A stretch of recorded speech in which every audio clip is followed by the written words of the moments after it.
नमस्कार बच्चों, आपका स्वागत है ग्रो विद अश्विन अकेडमी में। बच्चों, आज मैं आपके साथ एक स्टोरी शेयर करना चाहता हूँ जो मेरे दिल के बहुत ही करीब है। जब भी ये स्टोरी सुनता हूँ एक अलग टाइप का मोटिवेशन अंदर आ जाता है। ये स्टोरी है the man with the only hand. Yes, ये स्टोरी 1938 में कैरोलिन नाम के आदमी की है जो हंगरी करके कंट्री में रहता था। यस, वो कंट्री का बेस्ट पिस्टल शूटर था और वो कंट्री में जितने भी नेशनल चैंपियंस होते थे सब वो ही जीतता था। और पूरी कंट्री को उम्मीद था कि 1948 में भी जब भी ओलंपिक्स होगा तो 110% वो ही ओलंपिक्स का मेडल जीत के देश के लिए लाएगा।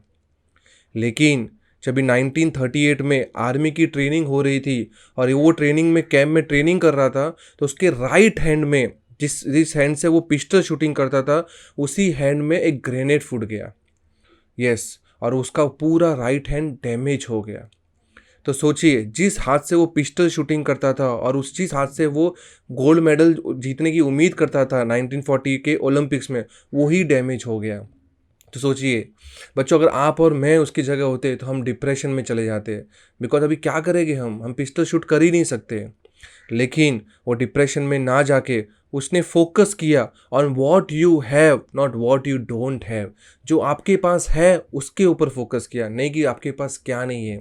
तो उसके पास राइट हैंड नहीं था, बट उसके पास कौन सा हैंड था बच्चों? उसके पास लेफ्ट हैंड था। यस, तो उसने लेफ्ट हैंड से ट्रेनिंग करना चालू किया।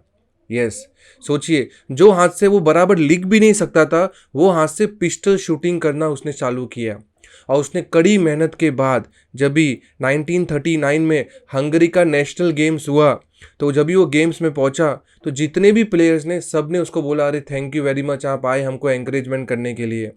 बट इसने क्या बोला कैरोलिन ने कि मैं आपको एंकरेज करने नहीं आया हूँ, मैं आपके साथ कॉम्पीट करने आया हूँ। तो सब लोग शॉक हो गए, अरे राइट हैंड तो आपका है ही नहीं, अभी कैसे कॉम्पीट करोगे? तो बोला देखते हैं क्या होता है। तो यस, उसने लेफ्ट हैंड से कॉम्पीट किया।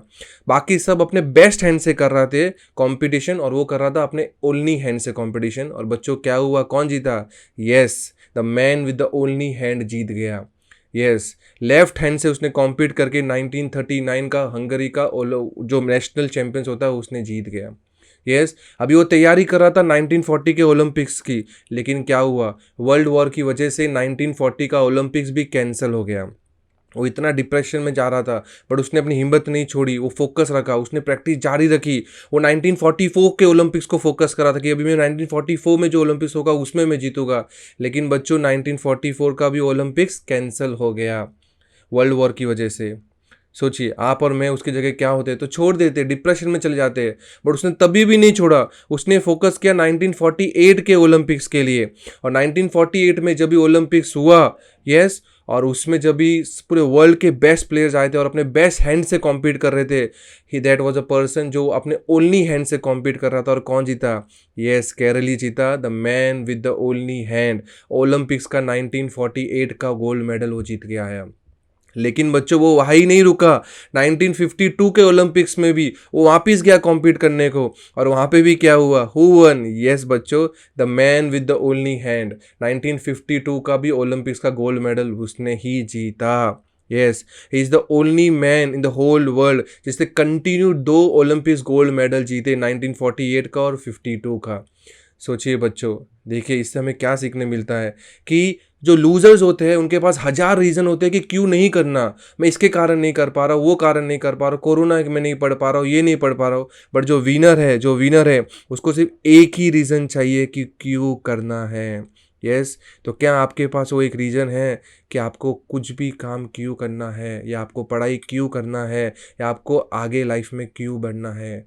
तो प्लीज़ हजार रीज़न ना ढूंढिए कि क्यों नहीं करना है, सिर्फ एक रीज़न ढूंढिए कि क्यों करना है।